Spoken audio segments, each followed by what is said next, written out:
So, Spider Man Far From Home just came out, and as usual, the internet is divided in the never ending debate of who is the best Spider Man, which is the best Spider Man movie, which actor portrayed Spider Man the best, and on it goes. Well, this is what I thought of Spider Man Far From Home. So, it is a Spider Man movie made with genuine love and respect for the character. It portrays the struggle of Peter Parker's dual identity really well. There's a fun, cute, high school drama part of it with a playful supporting cast and an outstanding villain, amazing VFX, and action set pieces that are nothing short of fantastic.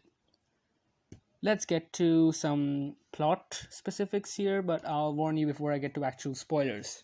So, the movie starts off with a pretty clever explainer about the aftermath of Infinity War and Endgame, about how the snap affected everyone. It's addressed to all the questions that we had after those movies, and it's pretty well done. Peter is traumatized after the death of Tony Stark, makes a plan to go on a trip and tell MJ how he feels about her.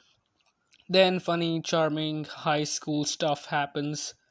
Peter keeps trying to get close to MJ, but there's a rival for him, and during the whole thing, I had a big smile on my face because the Parker luck was in effect, which is basically a thing from the comics where Peter Parker is just unable to function normally and get anything that he wants. It's hilarious and it's a staple of Spider Man comics. And some people complained that it was missing from MCU Spider Man.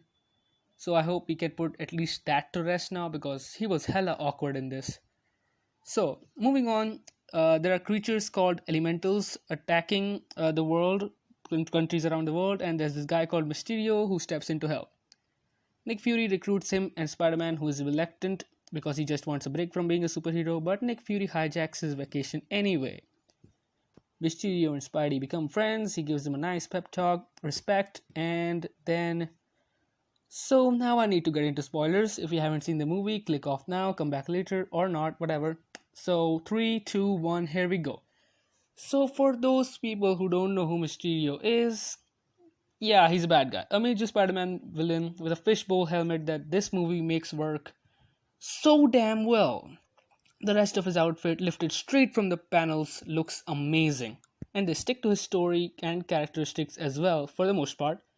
What sets old Fishbowl Head apart from other Spider Man villains and other villains in general is that he doesn't have any powers. He uses illusions, visual effects, and holograms to trick people. His claim to fame was convincing everybody that he's a superhero and framing Spider Man as a bad guy. That is exactly, kinda, sort of, almost what they do here, but with a unique and genius twist. Mysterio in the MCU is a guy who worked for Tony Stark. In fact, he's the one who created the barf glasses from Captain America Civil War that Tony used in the beginning of that movie. His crew is made up of ex-Stark employees who feel that they were wronged, and now they all want to get their hands on Iron Man's security defense systems that he's left for Peter Parker. This was brilliant. The fact that they used the barf glasses as a plot point and as a part of Mysterio's backstory and paid off what was previously an unpaid Chekhov's gun, I guess that was really, really cool. Add this with a spectacular portrayal by Jake Gyllenhaal, who is excellent at portraying both the guy who is faking being a good guy and the conniving, smug, devious, dastardly, despicable villain side of the character as well. Spider-Man naively gives him the glasses, which were left for him by Stark, and gives Mysterio full control of the drones and other tech. And then he has to face the consequences of all that and his friends being in danger because of all that. And so now let's get into how this movie handles the existential struggle of being Spider-Man. Peter throughout the movie is haunted by the loss of his mentor and father figure Tony Stark. In fact, he literally sees Iron Man's face everywhere. No, literally, there are tribute memorials everywhere. He can't escape Iron Man. Everyone expects him to step up and be the next Iron Man, which made the people who don't understand metaphors cringe.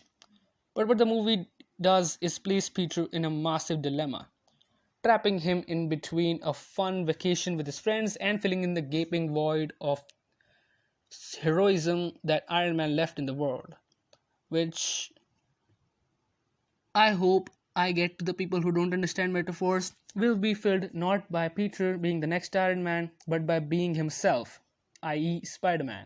In fact, there's a literal line by Happy that states as much. A choice between action and inaction is what drives stories and is often at the center of Spider Man stories as well. And of course, there is that eternal super heavy burden of responsibility. What's so beautiful about the character is that no matter how much he wants to get away from it, he'll always honor it in the end. We saw it in Spider Man 2 and it's done really well here as well. Another thing that is unique about the character is how he deals with trauma. He mostly internalizes it and blames himself and carries this dark cloud of sadness everywhere.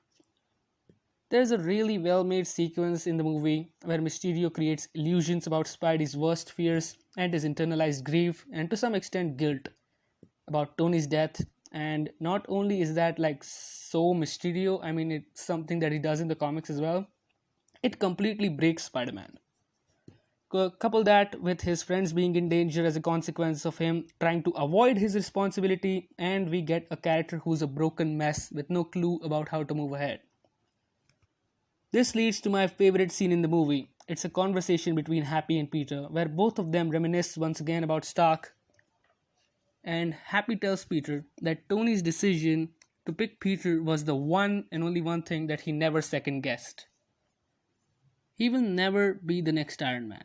Nobody can live up to that. What's for him to decide is what he, Spider Man, will do to save his friends in danger. This gives Peter the emotional clarity he needed, and he builds his own suit, essentially reconstructing his identity in an awesome, cathartic scene, and then jumps into battle with the never give up, no matter what attitude that the character has. He makes mistakes and is far from perfect, but the character's earnest and unparalleled will to set things right shines clear in this movie. The Peter MJ stuff was done pretty damn well. They're both socially awkward teenagers, but in different ways. The actors have great chemistry, and I really rooted and was more invested in this than I thought I would be. Comparing it to its predecessor, Homecoming was a fun movie, not a traditional Spidey movie, but it was kinda how do I put this? It was fine. It was fine, but this one just has much more depth to it, and all around it's a pretty clear and smart inversion, and in fact a deconstruction of all the stuff they did in Homecoming. In fact, I feel like it's a clever response to a lot of issues about how much was Homecoming really a Spider-Man movie, yada yada yada. It was charming, Homecoming was charming, but this one just improves on it in every area, and it's a all-round more compelling and mature story with real tension and stakes. This one makes Spider-Man a fully grown superhero in his own right in the MCU, and it was amazing, spectacular, sensational, ultimate, and a lot of other adjectives. So, what are the flaws in it? Well, the major issues that I had with this movie are to do with the pacing. You see, the pacing in any movie is very important because if a movie is not paced really well, certain beats don't hit you that well in the movie. So, for example, the first act of this movie was very, very rushed, I feel.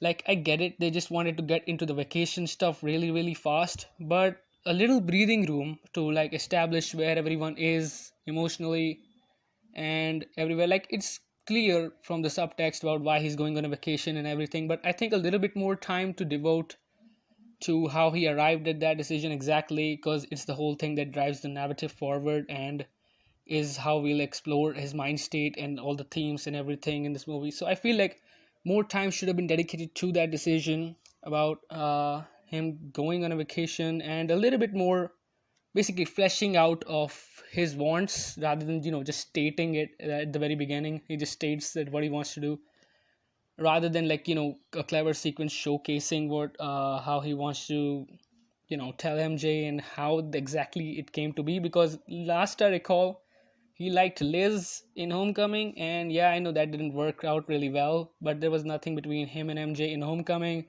So in this movie, when he just started with a relationship with MJ as his goal, it was kind of weird to me, but I think they made it work in the movie itself. So yeah, by the end I was fine with it. But still, I think a lot more development and basically fleshing out of other characters could have been done in that first act. Like Mysterio, maybe a few more hints at the beginning. He just doesn't really show up that much. Like, he shows up basically at the end of Act 1. And I feel like something in the beginning could have set him up really well. Like, you know, how they did it with Vulture in Homecoming. Like a quick scene that just gives you everything you need to know about that guy. But of course, I get it that he was the big twist in this one. But I feel like his motivations and his backstory that they choose to use here, it's fine, it's clever, and it was really cool to see, and the way they handled him is spectacular. But I think the emotional betrayal that, you know, he did with Peter could have hit a lot more if we from the start like really rooted for their friendship. But we didn't. Like, I didn't, at least. I didn't really feel that, you know, he was like, I knew from the beginning that what the twist was going to be with him, because, you know, I'm a long time fan of Spider-Man. But still, I feel like they could have done a lot more job convincing us that he's a good guy. I mean, they do, but I feel like the reveal of it should have hit harder, you know, than it really did, and should have crushed Spider-Man basically, given the state that he was in already. But yeah, that's pretty much my issues with the movie. I don't really think I have a lot to complain about plot holes and stuff in this movie. I felt like there was some silly stuff with the way the drones were handled, but I think all they did there was set up how they were going to be used in the later sequences, and so I'm fine with it. And I think the movie was pretty clever with its setups and payoff about plot points and arcs and everything. And I felt like a true, real journey we went on with the characters, and it was a lot of fun to see, and I loved it. Can't wait to see what they do with the third one, especially after that mid-credits scene, which was so epic. Like, my mind just blew, like it just blew, seeing JJJ once again portrayed by J.K. Simmons, the guy who was born to play that role. It was epic. And yeah, they've definitely shaken up what Spider-Man can be, I guess, now going forward, and that'll be something that I'm really interested to see. So anyways, this was my take on Spider-Man Far From Home.